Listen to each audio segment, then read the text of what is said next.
Among the species given below the total number of diamagnetic species is, number बताना है। Diamagnetic वे species होती है guys जिसमें सब जो इलेक्ट्रॉन्स हैं पेयर्ड होते हैं और जो पैरामैग्नेटिक होती है उसमें अनपेयर्ड होते हैं, राइट, ये तो सबको पता है।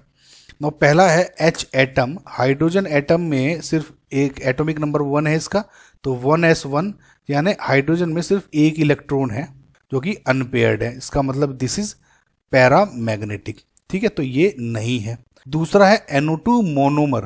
नाउ NO2 मोनोमर का आपको गाइज में एक चीज बता दूं, जो बेसिकली NO2 है ये एज अ मोनोमर यानी सिंपल सिंगल यूनिट NO2 की फॉर्म में तब एग्जिस्ट करता है जब ये गैसियस स्टेट में होता है। Now NO2 in gaseous state generally एक अनपेयर्ड इलेक्ट्रॉन रखता है, 1 अनपेयर्ड इलेक्ट्रॉन, ठीक है गाइज। लेकिन जब ये सॉलिड स्टेट में आ जाता है तो इसका एक डाइमर बन जाता है, डाइमर बन जाता है N2O4, ये है मोनोमर और ये है डाइमर। अब डाइमर हो गया तो अब जैसे क्या होगा अभी बताऊंगा, इसमें 0 अनपेयर्ड इलेक्ट्रॉन हो जाते हैं, यानी एक NO2 का इस पे अनपेयर्ड, एक NO2 पे इस पे अनपेयर्ड, दोनों मिलके पेयर बना लेते हैं ना, तो 0 अनपेयर्ड इलेक्ट्रॉन रहते हैं। इसका मतलब जो ये है ये तो पैरामैग्नेटिक है, लेकिन अगर आप सॉलिड स्टेट में देखेंगे जो N2O4 है वो डायमैग्नेटिक हो जाता है। ये मैं आपकी नॉलेज के लिए बता रहा था गाइज। इसको जब भी आपको वैसे भी चेक करना है N2O4 NO2 को, नाइट्रोजन के जो ऑक्साइड्स हैं इस पे मैंने एक ट्रिक बताई है गाइज।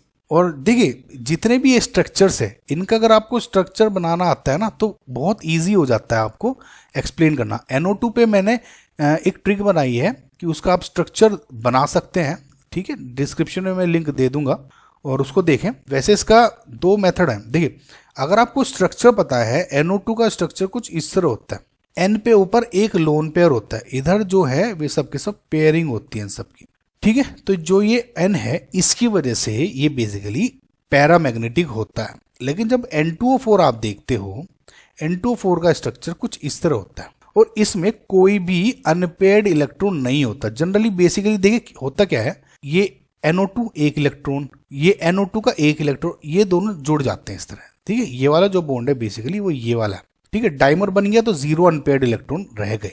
मोनोमर पूछा था कैसे, स्टेट भी बोल सकते थे, यानी ये भी गलत आंसर है। इसको एक तरह से आप कोर्स कर सकते थे, मैंने एक ट्रिक बताई थी आपको, अगर आपने मेरी केमिकल बॉन्डिंग की वीडियो देखी है तो उसमें आपको ये बताऊंगा कि नाइट्रोजन NO2 दिखा है, इसमें आप ये पहले चूज कर ले कि जो सबसे ज्यादा इलेक्ट्रोनेगेटिव एलिमेंट है वो कौन सा है।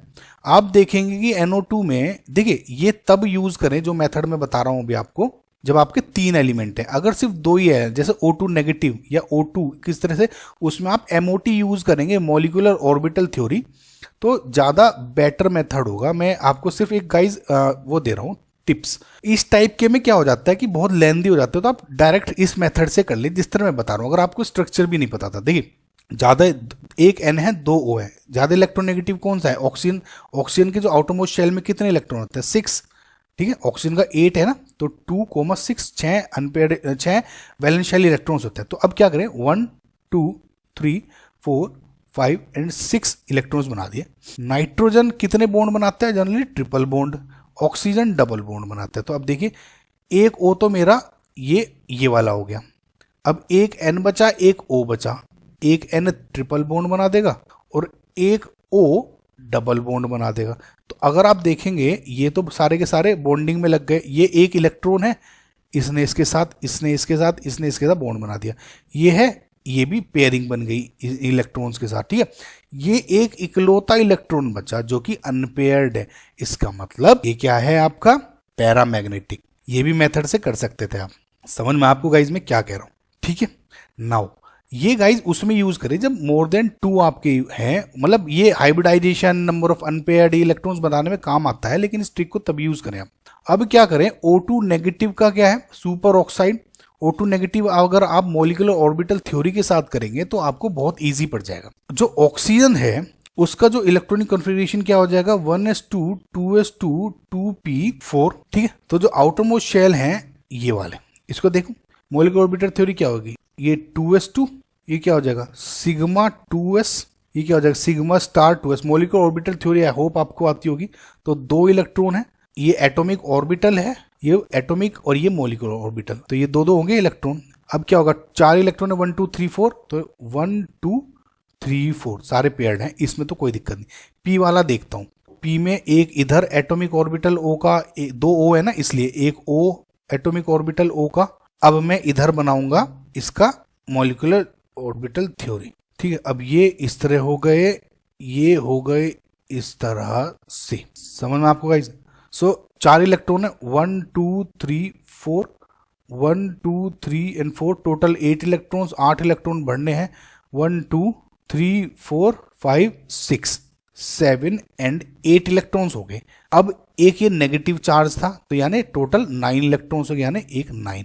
अगर आप देखें अब इधर एक अनपेयर्ड इलेक्ट्रॉन है, इसका मतलब ये क्या हो गया, एक पैरामैग्नेटिक कंपाउंड हो गया। आई होप गाइज आपको चीजें ये समझ में आई होंगी।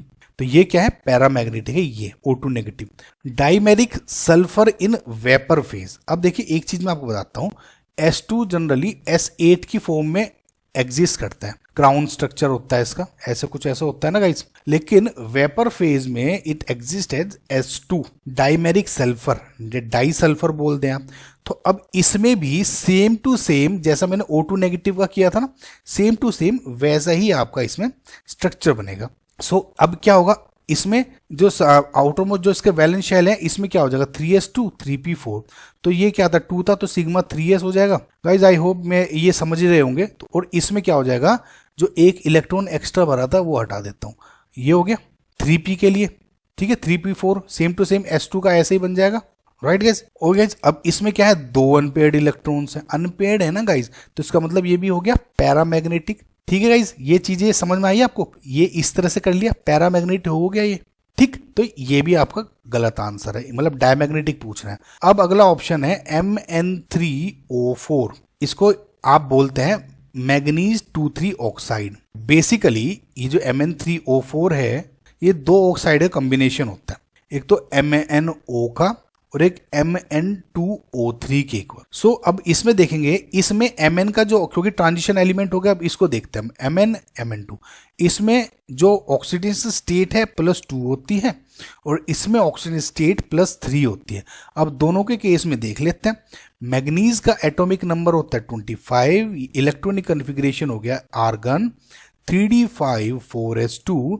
अगर मैं Mn+2 का देखता हूं तो इसका मतलब 3d5 हो गया, Mn+3 देखता हूं इसका मतलब 3d4 हो गया, करेक्ट गाइज। दोनों ही केसेस में इसमें देखता हूं 1 2 3 4, इसमें देखता हूं 1 2 3 4।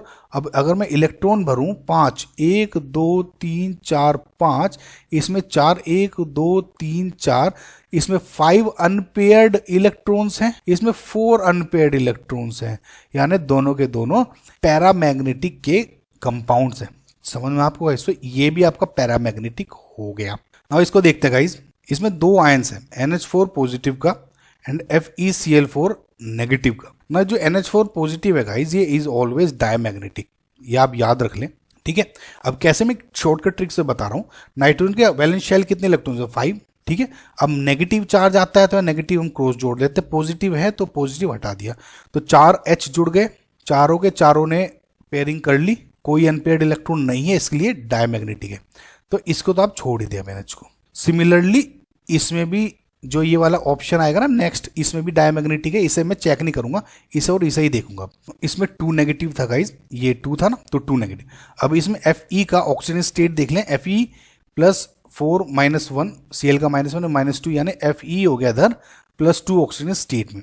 Fe यानी 26, यानी इसका जो इलेक्ट्रॉनिक कॉन्फ़िगरेशन है वो क्या है 3d6 4s2, ठीक है गाइज। इसका मतलब Fe+2 हो गया तो 3d6, ठीक है गाइज। नाउ Cl नेगेटिव, ये बेसिकली क्या है गाइज, एक कोऑर्डिनेशन कंपाउंड है, तो Cl नेगेटिव एक वीक फील्ड लीगेंड होता है। नाउ इसमें देखिए गाइज, आप 3d6 है तो 1 2 3 4, 6 इलेक्ट्रॉन्स है, 1 2 3 4 5 एंड 6। अब क्योंकि ये वीक फील्ड लीगेंड है तो इसको कुछ फर्क नहीं डालेगा, यानी जो Cl नेगेटिव है ये यहाँ जुड़ जाएंगे। मेरी कोऑर्डिनेशन कंपाउंड की वीडियो देखेंगे गाइस, आपको ज्यादा समझ में आ जाएगा। 1 2 3 4 Cl Cl Cl Cl, ठीक, समझ में आपको? सो क्या ये पैरामैग्नेटिक है या डायमैग्नेटिक है? इसमें देखिए चार अनपेयर्ड इलेक्ट्रॉन्स हैं, चार अनपेयर्ड इलेक्ट्रॉन्स है, इसका मतलब दिस इज ऑल्सो पैरामैग्नेटिक, सारे के सारे पैरामैग्नेटिक दिख रहे हैं।